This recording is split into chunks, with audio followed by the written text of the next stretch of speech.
softball, then you are going to love the Fastpitch TV show. We're bringing you more interviews, more videos, and more product reviews than anyone else on the planet. Sit back and get ready. Here's the Fastpitch TV show.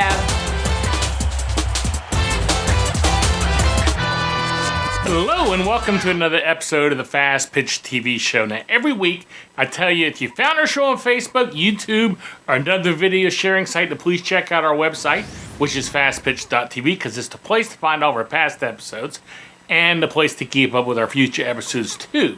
But now you really need to check it out. I mean, we've had a major upgrade to the website. If you watch this show, you know that I create a lot of different websites about softball. And these websites now are on one website, which is fastpitch.tv. We merged them all into the one website. So go to www.fastpitch.tv, check it out and see what you think. And look at what we've done with Fastpitch TV. You need to check it out as soon as this episode is over, and I think you're going to like it. Now, for most of this year, I've been bringing you clinics from Softball Con in Louisville, Kentucky, which was a great softball conference. I would recommend this to anyone, and to find out information about next year's conference, go to softballcon.net. They already have who's speaking there. Now today I'm going to bring you part 2 of Kim Dunlop-Borders, her clinic on proper pitching mechanics. Now if you've not seen part 1 of Kim's clinic, I'd recommend you go watch episode 176 first, then come back and watch this episode. But let's go to that right after word from our sponsor. Do you need a softball bat? Do you want to save $30? SoftballJunk.com is offering an additional $30 discount off the price of all non-sale softball bats on their website. That's right, $30. So the next time you buy a bat, go to SoftballJunk.com and enter the code FPTV30 during checkout. And wham! You just put a cool $30 in your pocket. Now, everybody that comes to me says, the first thing when I get new students, all they want to do is, Dad wants me to teach them 10 pitches in a month. We want to go through every pitch, every lesson. And I say, okay, let's go to show me inside fastball. First thing I want you to do. The kid couldn't hit an inside fastball to save her life. I'm not teaching you a drop ball. If you can't throw a fastball for a strike, there is no reason to move on to the other stuff, because you can't get ahead and throw the other pitches. Okay? You have to go back to those, basic fundamentals.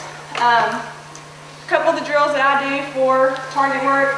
Well, let me go back. Let me go to side first. So I talked about the power line earlier. So I want to step straight on my power line, drag to my heel and balance. Okay, I should be able to throw the ball in what we call the red part of the plate. So I'm sure you guys have all seen the colors of the zone plates. Okay, I use them every day. I really like them, especially for the older kids. It helps them understand the different zones that they're pitching in. Okay, so the yellow is next to the red, the green's on the outside. Kids don't understand that throwing in the yellow means that you're either an even count at 0-0 or you're behind in the count. Okay, so if I'm in the yellow zone and I have 2 balls and no strikes, if I miss the yellow zone, what's my miss? To red or green? Anybody? Red. Miss to the red, because I am behind in the count. I have to have a called strike. That's what the yellow zone means. I gotta have a strike. Are you more likely to get a strike in the red or the green? Red. Okay, I'm in the green. I'm 0-2. What's my miss? If I miss the green, where am I missing to? Off the plate. Off the plate. I'm ahead in the count. I'm not missing to the yellow. At 0-2, what's the hitter thinking? I mean, they're on the defense. They're anything close, right? Anything close. So if I'm in the green and I miss to the yellow, I'm in trouble. Okay? Probably the biggest place that pitchers get hurt is when they're in the green, not understanding where the miss is. Know where the miss is. Not an unrealistic miss. Not 3 feet off the plate. That's a wasted pitch. We're not trying to waste pitches. Okay? We want it to be something realistic that a hitter might actually swing at. All right? So if I'm going to go side to side, I'm going to always steer side to side with my step. Okay? So if I'm always stepping straight on the power line, if they're right in the red, if I want to go to the inside, I'm just going to adjust my step slightly to the right. Same thing as the power line. Fingertips over my toes, drag to my heel, balance. Okay? If I want to go to the outside, I'm just going to step slightly to the left of my power line to the outside part of the plate, fingertips over my toes, drag to my heel, balance. All right? Really simple. Step to the target, throw. Step to the target, throw. One of the things that I do with my kids is I put noodles on home plate. So just like the swim pool noodles, put them up on the corners, make them hit them. So you got to hit it inside, outside, inside, outside. I put the noodle on the inside part of the red, and I say, okay, we're throwing fastballs inside. Do not hit the noodle. The noodle's on the red. You got to throw it in yellow-green. All right. I put a noodle on the red, a noodle on the inside off the plate, and say throw it between the noodles. Okay. So they've got this area the size of the ball they have to throw between. All right. Target work. I like result-based workouts. Okay, and that means that, you know, the pitchers know immediately, yes, I hit the target, no, I didn't. So the noodle says to them, you either hit it or you don't. It's not your catcher back there, Dad, catching the ball right here and going, oh yeah, good shot. Okay, no, that wasn't a good shot. You threw it here, and I mean, does he think I can't see that? Okay, so to her, he said to her, good shot, and she thinks it's a good shot. That's not a good shot. Okay, if I put the glove here, hit the glove should not move, period. Okay, that's what the noodle says. Okay, now I like to take a tee and put a ball on it. Okay, and put it wherever you want, inside corner, outside corner, and I say to the pitchers, okay, I want you to hit this ball off the tee. All right, knock the ball off the tee. All right, now there's two ways you can do it. You can either hit the ball and knock it off, or you can hit the tee and knock the ball off, right? Okay, so what that teaches them is that if we miss, we're going to miss down, okay? And that's what we want. We don't want to miss up in the zone. We want to keep the ball down in the zone. So, you know, again, result-based workouts. It's very frustrating for them. They hate stuff like that. They hate it because it shows them, right or wrong. You missed, you missed, you missed, you missed. They cannot stand it, rejection. However, you know, I can't remember, I think Carol Roman said yesterday, you know, we want to make practice harder than the game. You know, I want to torture my kids so much in their workout that when they get to the field, they go, oh, thank God, that crazy lady's not making me throw through these targets and hit these things. I just got to throw to the glove. That's what you want. Relax out there, okay? Now, the other thing that I do with them is I make them pay the consequence for the miss. Okay, so if they miss the target, they're going to have to do something in consequence. So, you know, push-ups, sit-ups, lunges, whatever it is, okay? You know, again, they think that's mean, okay? But in the game, when they miss this target, who pays the consequence? They do, because the ball's either going out of the park and they're going to play right bench because they're getting pulled, okay? Because they can't hit a target. So, you know, again, I mix it up. I do all kinds of crazy things with them. I make them throw through frames. You know, I have a frame that's the size of the zone. Okay, it's just a wooden frame. Throw the ball through it. I do change-ups. Throw the change-up through the frame. You know, again, what they want to do is focus on the frame. You know, they can't look past the frame to the catcher's glove. So, you know, it's just like when you put a batter in the box with them. You know, they can pitch all day long and practice. You put a batter up there, now throw inside with the batter up there. What do? Float to the middle, float to the middle. You know, they freak out. Okay, so, you know, obviously you want to simulate those types of things when you're in your workouts. Oh, I wanted to show that. Inside out. Yeah. So I was just going to show you the noodles, kind of what, and also, this is a great drill for the catchers. So you see that, I mean, I just have the noodle set up on the inside and she's throwing to it. Catchers, it's just like foul tip drill. That ball should hit it and, you know, they should stay out there and catch it. They shouldn't be flinching, they shouldn't be missing it. You know, they should catch that the ball right off the noodle. Dads love this drill. Okay, so you see, step into the noodle, catching it, catcher, great drill for them. You know, one thing I like to do, you know, as well is, you know, the catchers have to pay consequences for, you know, the pitcher missing. Okay, so they really hate this. Again, the pressure. You know, if you have not been in that circle and you have not pitched, you do not understand the amount of pressure that is put on those kids. Okay, everybody's screaming at them. You know, you're screaming at them, the coach is screaming at them, their teammates are screaming at them. You know, pressure. Okay, so we want to try and simulate that pressure in practice. Okay, at Campbellsville, you know, one thing that I like to do is, you know, make the pitchers execute a pitch. The whole team is on the line. If the pitcher misses, the team runs while the pitcher stands there and watches them. That hurts, okay? That hurts when your team is being punished for you making a mistake. But the pressure is great because that's kind of the feeling that they have in the game, all right? Okay, high-low. All right, so we talked about side to side. Anytime you want to make adjustments side to side with your step, steer with your step. Okay, high-low. So it's inevitable every year I go to the ballpark and I'm walking out and I'm watching some of the kids play and I hear the dad yelling from all on the sideline, "Release center!" I hear it constantly. I mean, it makes me crazy. And I think to myself, that poor kid out there, he's screaming at her to release sooner. One, you think she has any idea where she just released the ball at the first time? I mean, as fast as that arm was going, do you think she has a clue where she was at? Do you think she's even close to knowing what's sooner? 1/1000th of a second? A millisecond? What is sooner? She doesn't know. Okay? So, in theory, it is correct. However, when teaching your kids to make adjustments high and low in the zone, you're going to teach them to make them with their eyes. Okay, so if I need to make an adjustment where I need to throw the ball lower in the zone, I'm going to look at a lower target. Okay, obviously what that's going to make me do is release center. Okay, the technicality of it is correct, but the mentality part of it is not. Okay, so your kids should be picking a spot the size of a dime, okay, as their target. So when they're looking at the catcher, if this is the catcher's glove, they should not be looking at the glove. They should be looking at a little bitty spot, a string, a dot, something very small. Okay? Now, the reason is, if I'm looking at this little bitty string and I miss, do I still have a chance to hit the glove? Yeah. If I'm looking at the whole glove and I miss, do I still have a chance of hitting the glove?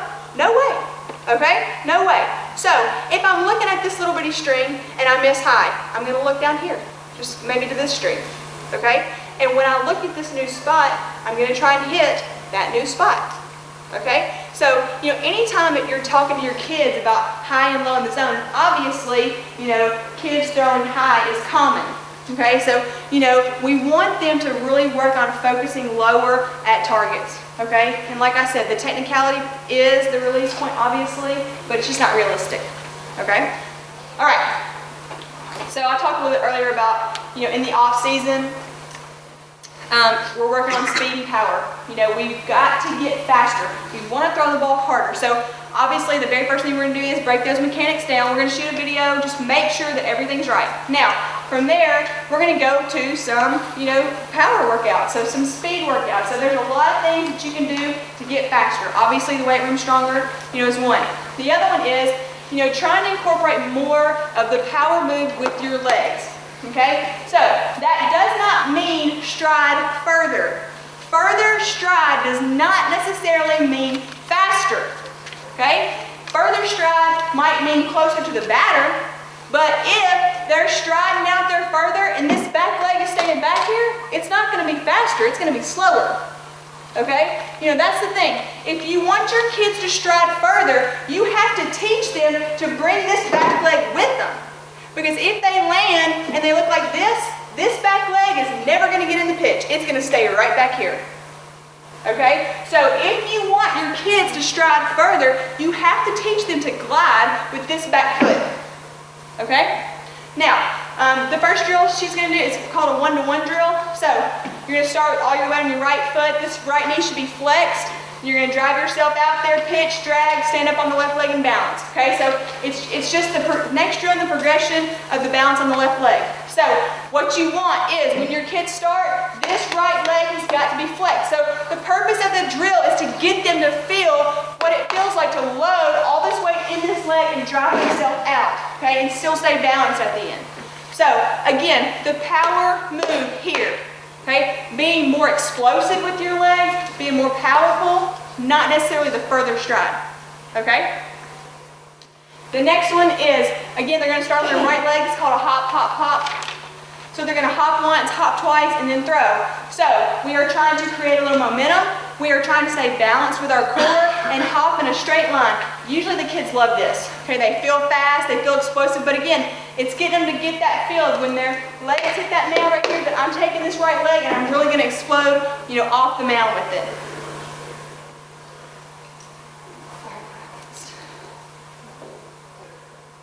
Okay, go back to that. All right, so a circuit, so what a circuit is, it's where they're going to do 45 seconds of some type of physical activity, and then they're going to pitch for a minute and a half.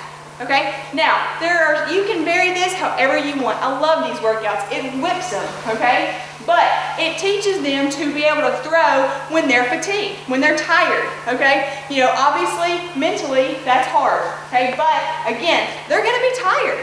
Sometimes they're going to have to throw 7 innings in a row, 14 innings in a row, 3 games in a day. It's hot, okay? They have got to be able to do that. So, I like to do it with regular fastballs for the minute and a half. I also like to do it where they're going to do a pitching drill. So let's say they did 45 seconds of lunges, then they're going to have to do the hop drill for a minute and a half. So I just fatigued their legs, and now I'm saying explode, explode, explode, boom. They're tired, okay? And they still got to explode. Now, obviously, to get maximum results out of these workouts, they have to throw the ball hard, okay? I constantly, hear myself preaching, throw it harder, throw it harder, throw it harder, because when they're tired, they want to throw half speed. So sometimes I'll just set the radar gun up at a station and it radars every pitch, and it says it out, and we're calling it out loud. They hate it, because the kid that throws 60 hates it when you're yelling out 53, okay? So what's she gonna do? She's gonna work her butt off, because it's embarrassing. When people know that they can throw 50, they don't want you yelling 42, right? It's embarrassing, okay? So, I'm not saying that you need to radar every workout, but I'm saying that you should hold them accountable for throwing the ball as hard as they can, because that's how you're gonna get maximum results out of the workout. So I really like the circuits. Okay, the harnesses. There are the full body harnesses, and then there's the ankle harnesses. So this is the resisted harness. So what this is doing, obviously, strengthening them. So once they get to here in their motion, the harness is resisting them, and they have to be physically strong enough to throw the pitch and then stay balanced at the end. So you can see there's a little bit of slack in the harness when they start. There's actually a program that goes with the harnesses that if you want to do a consistent workout. We do them in class in the off season. Here's the assisted. I like the assisted because it shows the pitcher what they should feel like when they're throwing. It shows them how powerful they should feel. And usually what they'll do, I radar them on the harness, and they're always faster with the harness on, obviously. Okay? But what I say to them is, whatever speed it is that you are throwing with this harness on, that's the speed you should be throwing without the harness on. Okay? Because obviously that speed is in there. It's in your body. You just threw it. You got to find a way to physically get yourself that powerfully off the mound. Okay? So I like it because it gets them to feel, what we want them to feel when they're being explosive off the mound. All right, and then the weighted ball workout. I know they talked about this a little bit yesterday, and I talked to Carolyn after about the weighted ball. They said that they don't use the weighted balls there. And here's my thing with the weighted balls. I don't think you should ever throw a weighted ball, full circle as hard as you can, that's heavier than 8.5 ounces, period. No exception to that. I do like the weighted ball workout, the 8-week weighted ball workout that comes out with the worst set of balls. I think it works. I mean, I know it works. And what the concept behind it is it's an 8-week program. The first 4 weeks being the heavy ball part of the workout, where they're throwing a certain number of pitches 3 times a week. What that does, makes the arm stronger, okay? The last 4 weeks is the light ball part, so they're going to come back in as they gain strength in their arm, and the light ball is going to reinforce the arm speed. That's where you see the speed pick up. Now, you have to stay true to the 8 weeks. You have to do it 3 times, and you have to throw the ball hard on every pitch. It works, okay? It works. I've personally done it myself, have had thousands of kids, pitchers do it. It works, okay? I like it in the off season. I hope you enjoyed today's show. Now, we'll be back at Softball Con again in 2012, so I look forward to seeing you there. Now, if you have an iPhone, iPad, Android phone, whatever, you need to get the Fastpitch TV show app today. Go to your phone's app store, search Softball, and you'll find it. Like I said, don't forget to check out our new website, our new improved website, fastpitch.tv. Become a fan of the show on Facebook at facebook.com/fastpitchtv, and follow us on Twitter at twitter.com/fastpitchtv. That's it for today's show. Goodbye, and thanks for watching.